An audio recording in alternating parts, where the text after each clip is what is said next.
Hi. Buenos días y bienvenidos a todos. Good morning and welcome, everyone.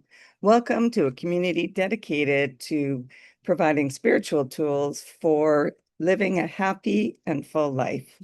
My name is Karina Shearer, and I'm the spiritual director and founding minister here at the Center for Spiritual Living Puerto Vallarta.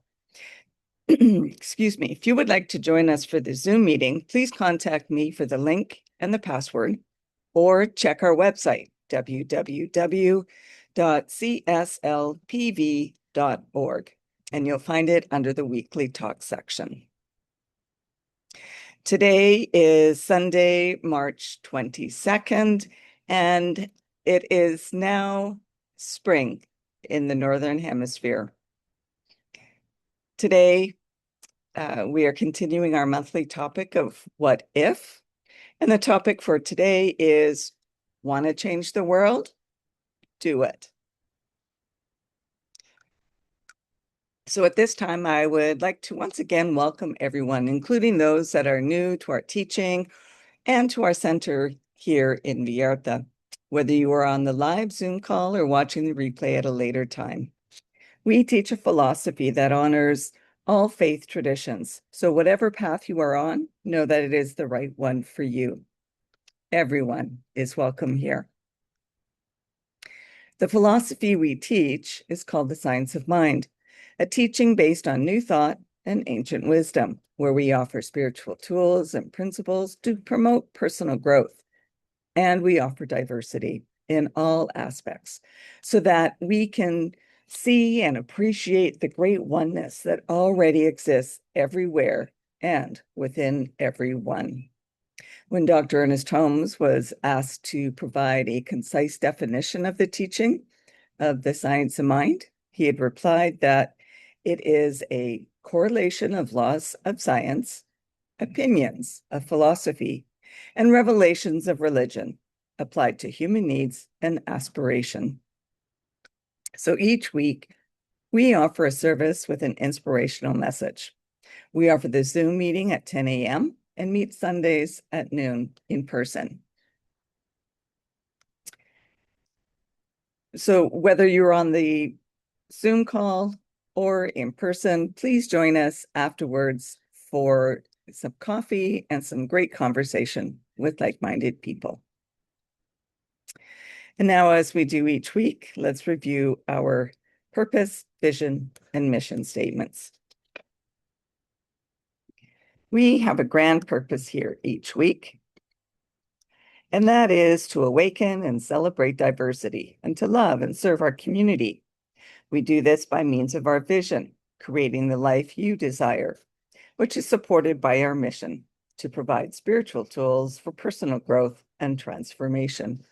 And more on all of these can be found on their own drop-down page on our website. So please feel free to check that out. And now let's have a moment, a spiritual mind treatment from the Creative Thought magazine of March 2014. As you know, spiritual mind treatment is always done in the first person. So I invite you to gently close your eyes if you wish and take these words as your own.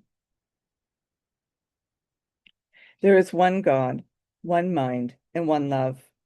In its totality of being, I am forever immersed, and of this totality, I am forever a part. I individualize the full mind and heart of God. Unto me has been given the gift without price, the consciousness of God. Every idea of the infinite mind is awaiting my recognition as I call to action in my consciousness. I now affirm my unity with God and my unity with all mind. Inspiration is mine. Idea after idea comes to me from the wisdom of the ageless mind of God. At every instant, I am receptive to divine ideas. They quicken my consciousness to right action and give evidence of perfect results. Therefore, I have no fear. What I need, I have at the instant I need it. I have no doubts, no questions, and no futile search for material answers. God answers my every need with the exact right idea.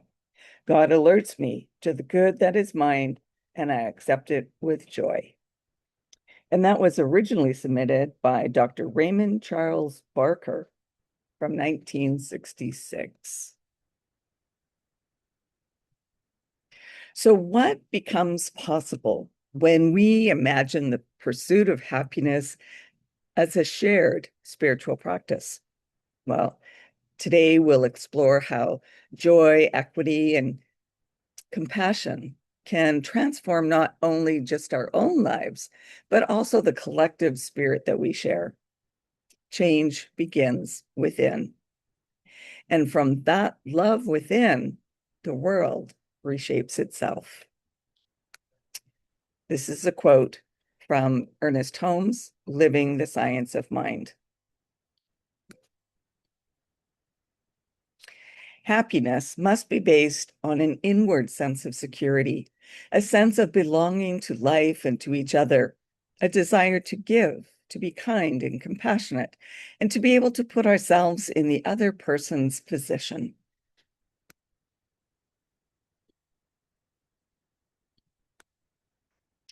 So, what if changing the world isn't about force or control, but instead it's about transforming thought, belief, and consciousness so deeply that our outer actions and shared systems naturally shift, and we can lean into the collective pursuit of happiness and inward security? Religious scientists have a saying: change your thinking, change your life. Imagine a key role here. Gene Wilder crooned, "Anything you want, do it. Want to change the world? There's nothing to it." And if Ernest Holmes might agree with Gene, what if the nothing in the song is about opening our minds to the possibility until it expresses in form, and we do it by seeing others in ourselves? What if we use this change in thinking and our vivid imaginations in the pursuit of happiness and our ongoing opportunity to see the divine in each other? What if believing that there is nothing to change the world is the only thing that is keeping the world from changing? Barack Obama said this: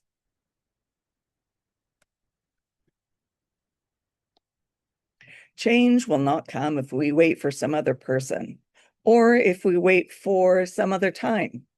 We are the ones we've been waiting for. We are the change that we seek.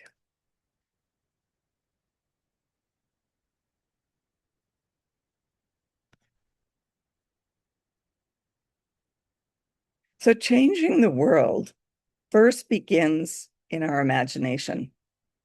If we can envision a reality where everyone's happiness is a shared priority, we plant seeds for systems and cultures that cultivate that vision. Imagination lets us see beyond the limits of how it's always been and manifest what could be. This inner work must not be used as an escape. It's an active rehearsal for liberation.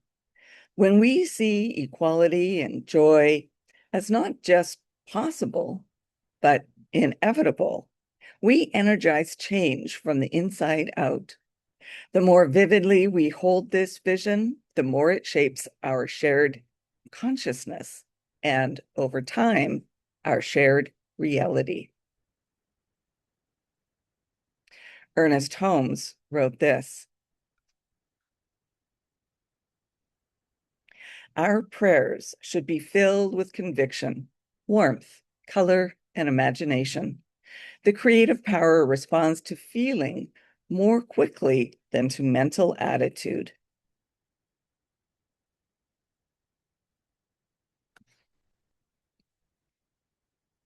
So happiness is not a privilege. It's a birthright grounded in our shared belonging to life. Yet, in a world marked by inequality, collective happiness requires collective responsibility. To make the pursuit of happiness a spiritual practice is to commit ourselves to conditions in which everyone can flourish. This means engaging with the inherited wounds and the systematic patterns that keep joy out of reach for some people. It means choosing compassion over competition, understanding over assumption. In doing so, we shift from seeking personal happiness in isolation to cultivating an ecosystem where joy is reciprocal and sustainable. And I think that's most evident, especially right now in Cuba, where the people are so used to not having much of anything, much money, much food, much possessions. Yet together, they are happy being with each other. They learn to make their own happiness amongst their community. The Dalai Lama said this: if you want others to be happy, practice compassion. If you want to be happy, practice compassion.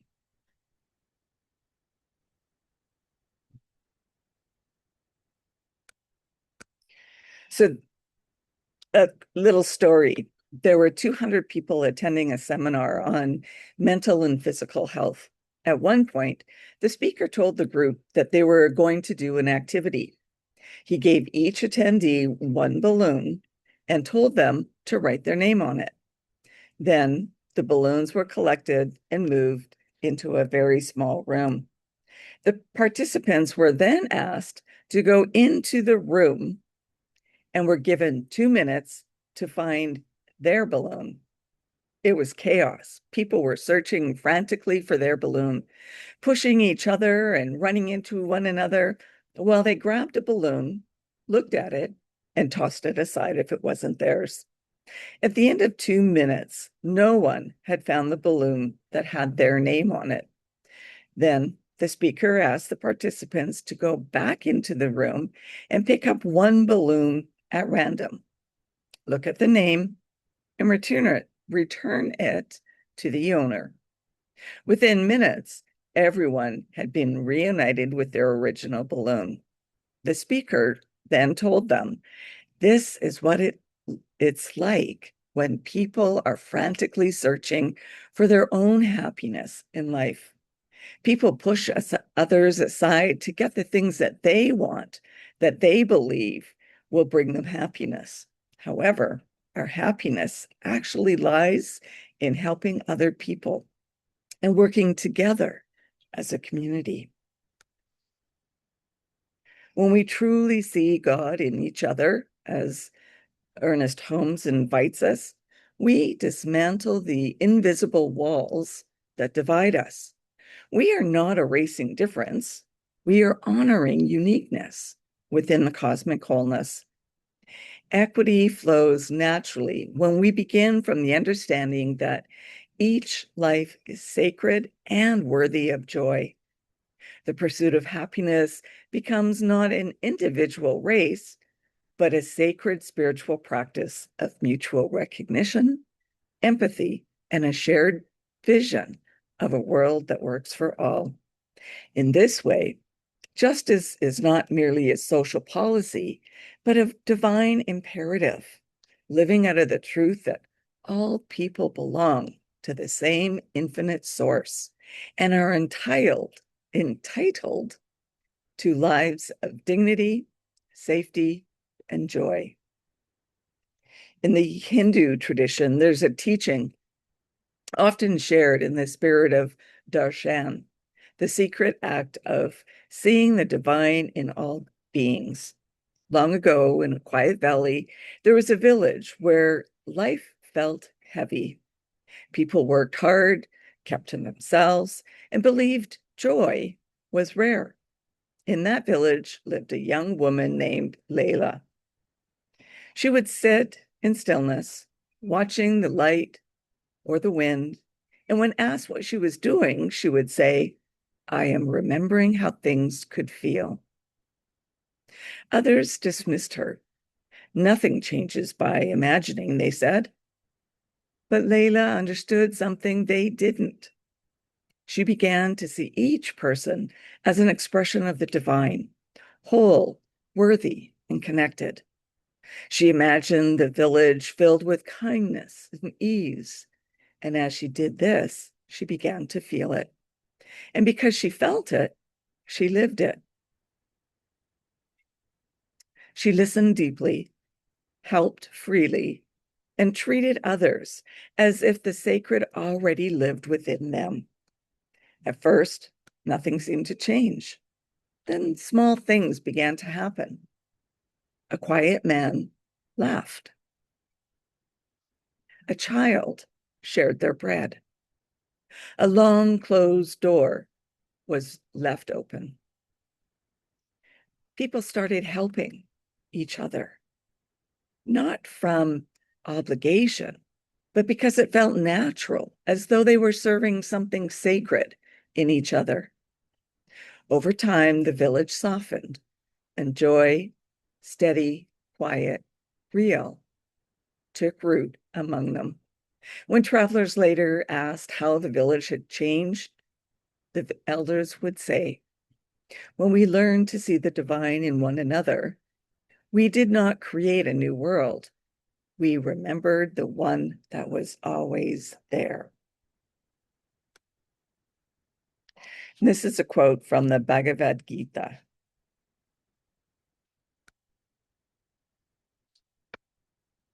"He who sees me in all beings and all beings in me never turns away from me."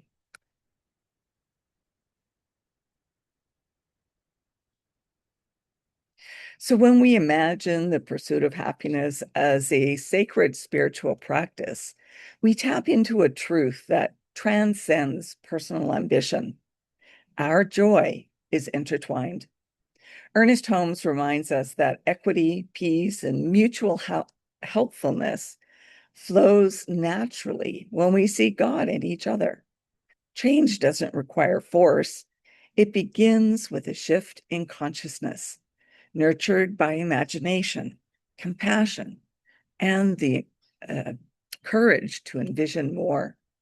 By recognizing happiness as both our birthright and our responsibility, we align with the infinite wholeness that celebrates our uniqueness while binding us in unity. In this space, the world changes, not through power over, but through love within. And from that love, we build systems, relationships, and communities where everyone can thrive. So this week, let's practice one intentional act that affirms happiness as a shared birthright. Begin by greeting others with genuine warmth, listening deeply without rushing to respond, or offering encouragement where you might have stayed silent. Seek opportunities to see and name God in people, especially those whose perspectives are different than yours. And as you move throughout each day, hold an inner intention. I am a co-creator of a joyful, equitable world. And let this intention guide your choices, your words, and your presence. Notice how even small shifts in thought and action ripple outward into your community. And I'll leave you with this quote.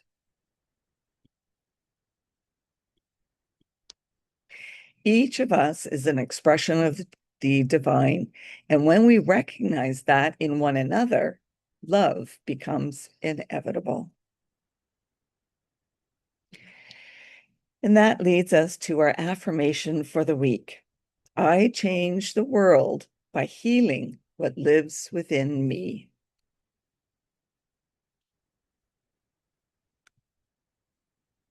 And now it's our time for news and updates of our center. We are meeting in our new location at the Living Room Bookstore and Cafe in Cinco de Diciembre in person at 12 noon. So please come and check us out if you're in town. And the location is noted on our website as well. If you are interested in learning more about the Science of Mind teaching, we do offer courses via Zoom as well as in person. So connect with me or check our website for details. And there's also a survey on our website for you to put your input into what upcoming classes, courses, book studies that you want to be engaged in. And let me know so that we can plan for those. Also, if you would like to have a one-on-one spiritual mind treatment, then please connect with me so we can arrange for that. And we can do it via phone, messenger, Zoom, in person, however you want. If you would like to become a member of our center here in Vallarta, as membership does renew annually, or if you would like to be on our board of trustees, please connect with me so you can get the current forms. And please note that our annual general meeting is coming up in April, and everyone can attend. However, you must be a member in order to vote. And membership can be submitted just prior to the meeting. I'd also like to remind you to like, comment, and subscribe to our YouTube channel and our Facebook page. And let me know if there's someone that would like to receive our weekly post on Substack. So now it's our time for mindful giving and financial support of our spiritual home. We rely on your support to continue our center here in Vallarta so that we can continue offering this powerful teaching of the science of mind. We bless the financial gifts that you give, no matter the amount. Every donation is greatly appreciated. Donations can be made in person or through our website, www.cslpv.org, and you'll find the donate buttons for PayPal and Tithely on both the landing page as well as at the top of the page where you find the weekly talk. Alternatively, you can still send in a paper check by addressing it to CSLPV number 403 2125 Birch Road, Kelowna, BC, V1Y 8N1. And now please join me in our offertory affirmation. I know that my giving blesses and multiplies all that I am, all that I have, and all that I give and receive. I do give eternal thanks for the abundance that is mine to share. So thank you for coming and sharing this time together. And let's continue practicing peace. We can each be a force for peace and nonviolence. Our words and our actions create ripples of peace all around us and beyond. Peaceful living includes acting with compassion, kindness, and consideration. And it also includes standing up against injustice.